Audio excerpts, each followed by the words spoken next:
Alright, this is a quick video on an older Bally Space Invaders. I'm going to go over a bunch of stuff on the game. Basically, there's going to be two sets of keys. One is going to be for the coin box, or the coin door. And on the inside of the coin door, there is a lever that you pull to the left that will remove the lock bar. It's just a slide lever that's just to the right of the coin box opening. So you're going to pull that over, and that will release the lock bar. I always reclose it so that I can close the door if I need to, and it won't interfere. At that point, you're just going to slide the glass out of the machine. This is tempered glass. It's very, very strong this way. It is not strong this way. So when you set it down, do not set it on concrete. Always set it on something soft. Get it out of the way so you don't kick it and bump it over. Once the game is open, the playfield has what's called an apron. It's a metal piece that's between the flippers. If the ball is not in the game, which even if it is, you can still lift the playfield, but not all the way up. You basically will lift the playfield. You can usually grab the two hooks that hook in the front here, and you can pull it forward. And on this particular game, if you're going to set it down, you want to set it on these two brackets, which are the slingshot kickers. Set that right on the metal rail. You don't want to set it on the lamp sockets or anything that you can damage, especially up in this area. You want to come back till these line up with the rail, like so. And that way you can kind of get in here, and if you need to clean it, work on it, whatever you're going to do, you can do it. And then at that point, you can also go straight up with the playfield. If the ball is not in the game, and if the ball is in the game, just kick it out either manually by sliding it out. I'll show you that in a minute. And then you can put the playfield all the way upright. And if you need to work on anything, a wire comes off a coil, lamp socket, whatever, change a light bulb. And when you do go to change a light bulb on these older Ballys, you want to make sure, I typically say don't do it with the game on unless you know what you're doing, because if you short this wire to ground, you can take out the transistor on the board like that. So always maybe notate what bulb is out, bend the socket back, twist the bulb out. They just basically twist right out of the game. So it's basically a push in, twist it, put it back down in the socket, off you go. Just make sure these are not touching either each other or ground, and that's about it there. Something's not working, look at the wires that go to it. Make sure they didn't come off. If you got a kicker that's not working, a switch that's not working, first thing you want to check is obviously your wires. And then anytime you're putting the playfield back down, make sure nothing's in the way as far as wiring. You don't want to pinch it. Down in the game, in this particular game too, the power supply and transformer is down in the cabinet. Most older Ballys, they're up in the head or the back box. This one's down here. So you have a whole bank of fuses.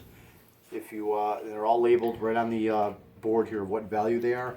So if you're going to replace a fuse, do not overfuse. If you do, a maximum 1 amp. There are certain cases where sometimes you need to overfuse on games that have like magnets. They've had bulletins where they will up the rating on the fuse. But generally speaking, talk to your pinball tech if you're going to do that. It's not normally a good idea. So anyway, that's the basics on how to get the game opened up and the playfield out. On that same key ring, I have a back box key, which on this particular game goes in the side. Some go in the top. This one's on the side. And this particular Bally, because of the double back glass, this is a three-dimensional back glass, this has a door that opens up. Most Ballys, you unlock the glass up top here and you lift the glass up and out. This particular game, you open a door, it will clear, okay, so you can open it all the way. And then you have another door. You lift these two tabs and open the game up. Here's all your electronics. Also, I will have these bolts tightened when it ships, which are 2 Phillips screws. You'll need to show them those really quick. You'll need to loosen these 2 Phillips, this one and this one, to lift these up. Okay. Once that's lifted up, you can then open it up. Now, when the game boots up, kind of keep an eye on the logic here for me, Nate. When the game boots up on the old Ballys, you're going to turn the game on. Power switch is down low. That's just a little toggle switch. You will see it flash 7 times. 1, 2, 3, 4, 5, 6, 7, and the game will boot. Okay? Once it's up, you should be good to go. As long as it has credits, you can push start and play the game. On this particular game, they didn't have free play back in the day. This game has a credit button that somebody had already put in here. So there's a red button on the front of the coin door. That will rack up credits. And then this, right now I have it set for a maximum of 10 credits. I might change this to 40 for you before I ship it. So this will say 40 at maximum, and it'll hold those credits in memory. That's your credit box, as you can see here. So it'll hold that credit in memory when the game is off. So, and then obviously to start the game, you know where that's at, that's this button here. Player 1, you want more players. Player 2, player 3, player 4, and everybody's in the game now. So, but as far as logic goes, you always want to make sure that the MPU board is flashing 7 times and then the game should boot. So when you turn the game on, it's going to take a few, you know, it's not going to come right up. It takes a little bit to boot up. So again, 1, 2, 3, 4, 5, 6, 7, and it'll boot. So be a little patient when you're booting it up. Alright, so that's basically all of that. As far as when I ship the game to you, you're going to have to do the exact opposite of what we are going to now do, which is tear the game down. You're going to have 4 bolts that hold the back box, this whole box, onto the body. So there's 4 9/16 bolts. You can see I got these 2 just hand tight here. This one here might be a little tricky because it's right in the way of the board. Sometimes you got to push this board just a little bit. So you're going to loosen these all 4 up, and the head's going to come off here. Before we do that, there will be a Phillips screw that you're going to need a Phillips screwdriver, a 9/16 ratchet, and a 5/8 ratchet or wrench. This is a ground strap, so this basically has to be hooked up. This is like the last thing you're going to do, or you know, one of the last things, because this is the first thing we're doing.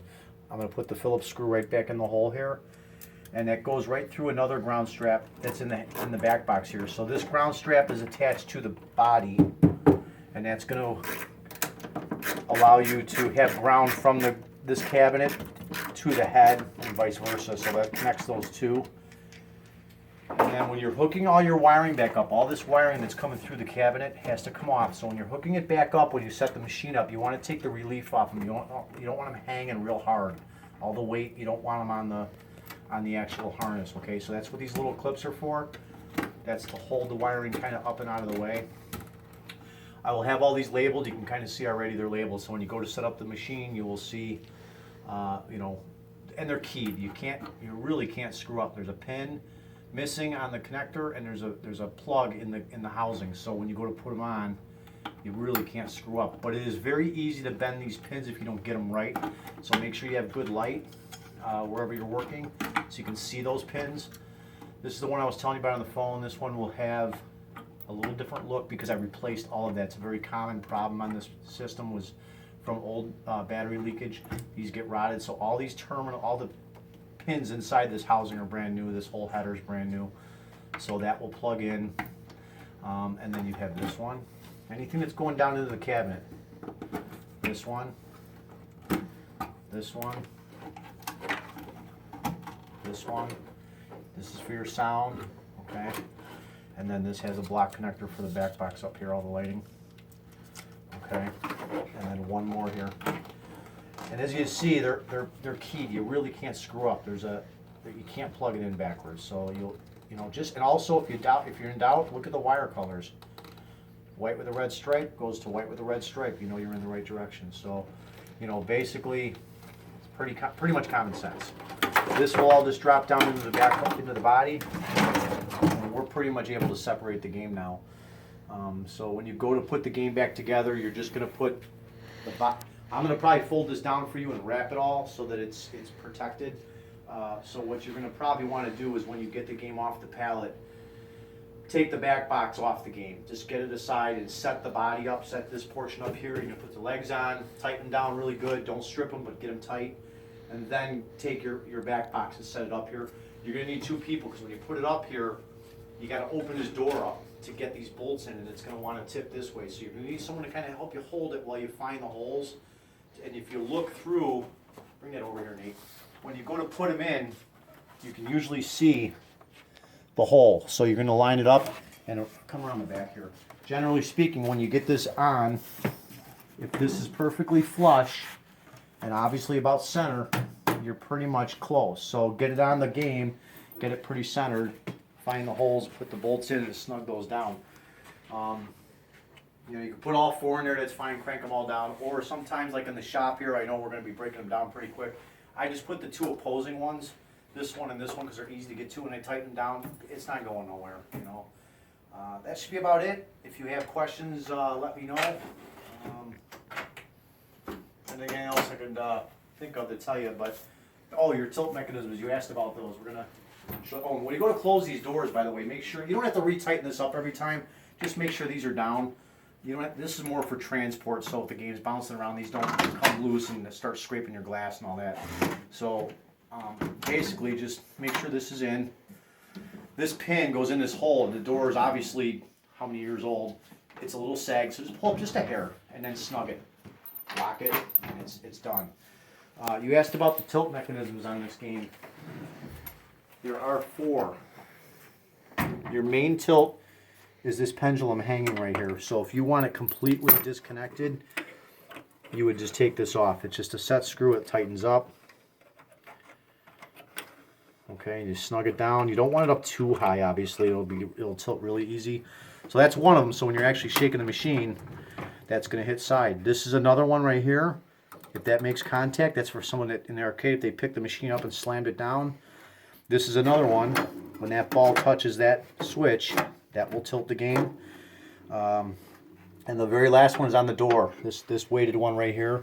That's if somebody bangs the door real hard, it would tilt the game. So if you really want them to disable, a lot of people kind of bend this back leaf back a little bit, or bend this one down. That way it'll almost never work.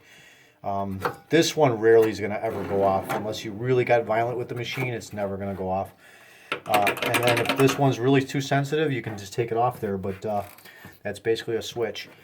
By the way, if the game is plugged in, that is a service outlet. It is always live. It has voltage, so you can plug a soldering iron, a drop light, any type of whatever you want to put in there. So if the game's plugged in, it does not have to be on. That will be live.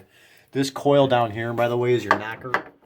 So if you're hearing that real loud knocking noise, that's what it is. And if it's really driving you nuts, you can always cut the wire that goes to it. Just kind of put a piece of tape on the end of it, and you should be fine. It won't hurt nothing if you don't want to hear that thing knocking.